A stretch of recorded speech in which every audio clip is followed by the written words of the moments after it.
I think that's why we're the three best floor workers in the world, always trying to one-up each other. The first thing that comes to mind is a big skiing trip. Yeah. I've skied my whole life, and my parents and my brother are actually skiing at the minute. So unfortunately, I'm missing out on that. I mean, it's unbelievable. I wouldn't be sitting here believing that I've got 4 European gold medals and a silver world medal. Something definitely in the future. I want to open my own gymnastics club. That was the first time at the European Championships where I kind of looked up at my parents and was like, and that's kind of one of the things I do now. I find my parents in the crowd.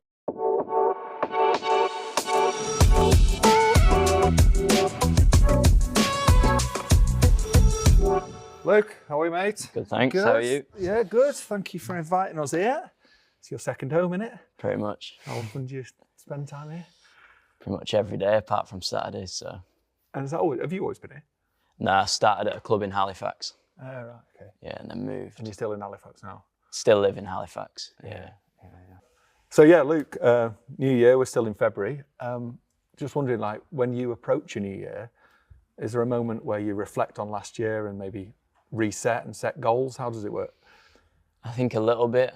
I mean, last year was pretty crazy for me, an incredible year with the success as a team and as an individual. And yeah, kind of at the end of the year, there's that period of time you get to reflect and then set goals for the next year, I guess.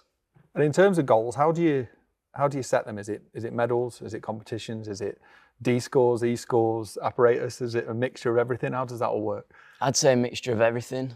Definitely, there's team goals, there's individual goals, and then there's kind of what skills do I want to achieve in that year? What kind of start values and end scores do I need to achieve to not only make the team, but then to win medals at these competitions? And it must get more and more tactical because the strength of the men's team is so high. So, you know, you're looking at yourself as an individual, but also potentially how you can contribute the most to the team. Yeah, I think it's important to... That's all right. I think it's important to kind of figure out where you fit into the team, whether that's as an all-round athlete or them specific apparatus. And I think I am an all-round athlete, but as well, kind of floor, rings and vault is what kind of benefits the team the most, as well as covering on P-bar and high bar. And how do you balance that? Because you obviously, floor in particular, absolutely incredible, world class, the best in the world. Like, how do you balance wanting to push that, but also needing, I don't know, build your strength on rings, for example? Is there a little bit of kind of a balancing act to do there? There definitely is a balancing act, and I spoke to, just before the World Junior Games actually, I spoke to Fabian Hambushin about how he kind of balanced his all-round with still making his high bar the best. And he said because he was that consistent, and when he went to high bar, he just rattled it off really quickly. And I feel like that's kind of the same with me on floor. I go to floor, I know exactly what I'm doing and kind of just rattle off the skills and the routines. In terms of floor, obviously, last year for yourself, Jake, Harry, you keep pushing each other. You obviously see Harry all the time in the gym. You're one of his friends. You're always here. How motivating is that, and how much do you kind of like push each other on, do you think? I think that's why we're the three best floor workers in the world. We're training together and we're always trying to one-up each other. And I think that's why when the Great Britain team go to floor, we are the very best. We talked about goals a second ago. If you'd have, I don't know, written down your goals at the start of last year or maybe 3 or 4 years ago, where do you think you are on that trajectory in your career, or how far ahead of what you expected are you? I mean, if you go back to 2022, when I first sort of started working properly on the national programme and with Baz Colley, looking at my achievements that I've done, I mean, it's unbelievable. I wouldn't be sitting here believing that I've got 4 European gold medals and a silver world medal. So what do you think, again, like, you know, I dare say it is on a piece of paper somewhere, what do you think your sort of goals and ambitions would have been for the last few years? What would have been a good kind of base for you, do you think? I think my goal is always to be Olympic, world and European champion. I think that's always been my goal, but to kind of achieve it so early on is phenomenal. And when you look at wanting to win these huge medals, you look at our team, but how much do you study what other countries are doing? Some gymnasts I know will know every single competitor, they'll know every single skill. Some gymnasts haven't got a clue, and that's fine. Like, where are you on that kind of scale, do you think? Probably in the middle. I don't really focus on it too much. I prefer to focus on my own gymnastics and my own skills. And but I do, when I'm trying to learn a new skill, say on floor, look at different techniques that other gymnasts are using to help me in terms of learning that skill and the way it's executed. And in terms of developing on floor or any other piece, difficulty versus execution, like, does part of you, is it more fun adding difficulty than it is adding execution, if that makes sense? Like, how much do you enjoy learning the new skills versus nailing the skills you've got? I think I'd rather go into the competition and go all out and put the biggest routine out there than kind of play it safe and try to focus on the execution. But I think at the end of the day, the difficulty will always win. And in terms of being an all-around gymnast, I speak to a lot of gymnasts, and it's very important to them to be known as an all-around gymnast or to represent all-around. Why is that so important to you, do you think? I think I don't want to just be known as the floor worker, even though that's kind of what's happening because of my success on the floor. But yeah, I do compete all-around as well, and that is one of my big goals. Next goals coming up. Obviously, we're getting into competition season, one of which will be the British Championships. Yeah. Wondering, like, how kind of big a part of your life is the British Championships? I presume it's like your family, everyone knows every year it's the British. Like, for how long has that been a part of your life, do you think? I remember my first British Championships was at the arena in Glasgow and watching the World Cup before, and then getting to compete in the same arena as all these gymnasts that you look up to. So as a young gymnast, that was pretty cool, going into a huge arena and competing on a podium. Can you remember some of the gymnasts you were looking up to back then? Maybe you've got, I know there's the famous photo with Max, which might have been a British, but can you remember some of the gymnasts you were watching? I remember Dan Purvis was at the all-round, it was an all-round World Cup actually. And I remember Beth Tweddle as well, watching the females as well. In terms of your first competitions at Britishes, can you remember that and how you felt? I can actually. One of my first British Championships, I actually scored a 2 on the high bar. And my parents were in the crowd thinking, that was an all right routine, why is the score so low? But I literally did a couple of giants and got off. So yeah, I've never started right at the top. I've kind of built my way up, and yeah. And why is the British so special, do you think? It's, I mean, obviously you're competing for your club, which is a bit different, but why for you is it such a special competition?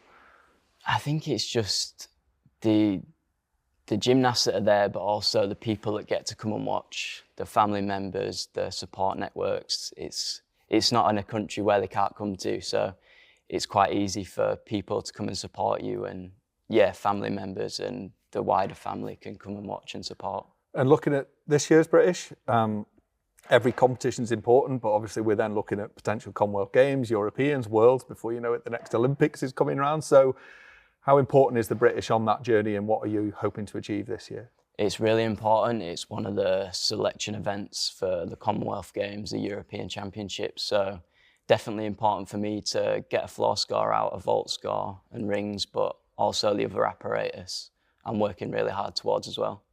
And what's it like at a British being part of the team? I know it's not a British team competition, but you're representing Leeds, and how much kind of banter is there between the other clubs and stuff? How much do you enjoy that part of it? There's always so much banter between the teams, and especially for British teams, but I think going out and representing Leeds, it's incredible. We've got such an amazing team here with the 3 coaches we've got at Leeds, and we've got a massive group now, so going out and competing at the British Championships for Leeds will be incredible. I'm glad you mentioned your coaches, because there's 3 of them, Tom, Andy and Dave. How good is that unit, and how much do you benefit from having those different voices?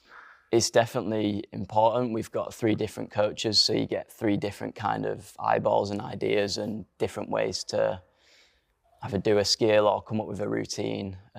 They all come with different ideas and different personalities. So the mixture between the 3 of them, it works really well.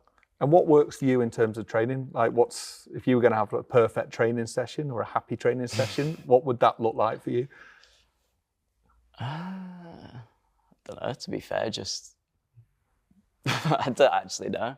But in terms of like, do you enjoy it at the start of the year when you're trying new stuff? Do you do it? You're building routines. Okay. Are you happy when you've got there? Like, I guess a mixture of things.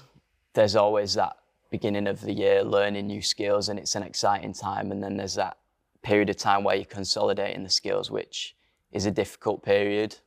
And then you kind of transition into making the routines and building the endurance, and that's also another tough time, but that's kind of part of the journey and part of the fun of kind of preparing for a competition, and then solidify the routines, and then you can go out to competition and just show off. And as obviously a very much established GB star now, established at this gym club, how much kind of say do you have in your journey and in your training sessions and your competitions? How much do you kind of take on that choice? I think as you get older and as you kind of start to become more of a senior gymnast, it's always going to be a balance between the coaches and the gymnast, but I guess the gymnast always kind of has the final say in terms of the routines and the competitions that they want to do. And in terms of outside of gymnastics, because you're an incredible gymnast, but you're an incredible person as well, Luke. I know in particular, when we spoke after the World Championships, education was always an important thing for you and your family. Yeah. Can you talk a little bit about why that's so important to you? I think it's really important to not only have a gymnastics career, but have something alongside. So when you do finish your gymnastics career, you've got something to kind of fall back on. And I think that's been really important for both me and my family in terms of what I do after gymnastics, whether that be I get an injury and, you know, the worst case scenario, you can't continue, like, what are you going to do after sport? And how much do you actually think it helps your gymnastics as well? Because obviously it's taking your mind off things. It's a different world, isn't it? Yeah, that's another thing. It's not always 100% gymnastics. You've got something else to focus on in your life and kind of take your mind off the stress of the gymnastics. You mentioned your family there. How obviously very important to you, but how much of a role do they play in your gymnastics as well? Yeah, they play a huge role, you know. When I was younger and even now, taking me to training and coming out to my competitions, I don't think my parents have missed any of my competitions I've done. So my parents and my brother coming to the World Championships, that was a really special moment, and yeah, it was incredible. And you must, I mean, they're going to be proud of you, whatever, but you must love it when you've got that medal and you can see them looking at you like that. Yeah, you can see on that picture up there, actually, that was the first time at the European Championships where I kind of looked up at my parents and was like, and that's kind of one of the things I do now. I find my parents in the crowd and after my routine, kind of give it a fist pump. And other than education and gym, what else do you do outside of gymnastics? Like how do you unwind? What do you do? A lot of it is gymnastics. I'm trying to build that personal brand and something definitely in the future. I want to open my own gymnastics club. I think it's so important for youngsters to get into sport, especially gymnastics. Like, it's so good for balance, coordination, like discipline, all them sort of things that can not only be so important in sport, but also just life in general. It's interesting you mentioned building your brand and kind of sharing your experiences. Like, what aspects of gymnastics are you hoping to share with people, or people kind of learn more about, I guess?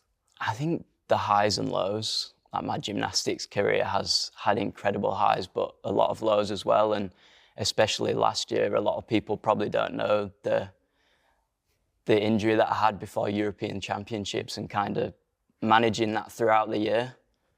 And in showing that, I guess you can be relatable to, you know, a lot of kids do gymnastics. If you're telling them that it's okay and that you can work through these things, it's good for them to hear that kind of message, isn't it? Of course, it's not an easy journey, but I think it's a journey that I've enjoyed every single second of, the highs and the lows. And then to end with, when gymnastics finishes, you've mentioned about potentially opening a club and doing that kind of thing. But let's say I gave you £1 million and you had a weekend and you could do whatever you liked. Is the bucket list things in your life that maybe because you've been focusing on the gymnast, you haven't had a chance to do yet? The first thing that comes to mind is a big skiing trip. Yeah. I've skied my whole life, and my parents and my brother are actually skiing at the minute. So Okay. unfortunately, I'm missing out on that. So probably the first thing once I retire is a skiing trip. And then final question. We're into the next Olympic cycle, your second Olympic cycle. How much more comfortable do you feel in the place you're at, and how excited are you? I know it may feel a long time away, but LA won't be that far away. How excited are you? To be fair, it feels like it's going to come around so quickly, and I think this year it's really important for the team to kind of get that team selected for the LA Games. And yeah, I'm really excited both in the team result that we're hoping for and individual as well. Awesome, cool. Cheers, Luke. Thanks for that. Thank you very much. Perfect.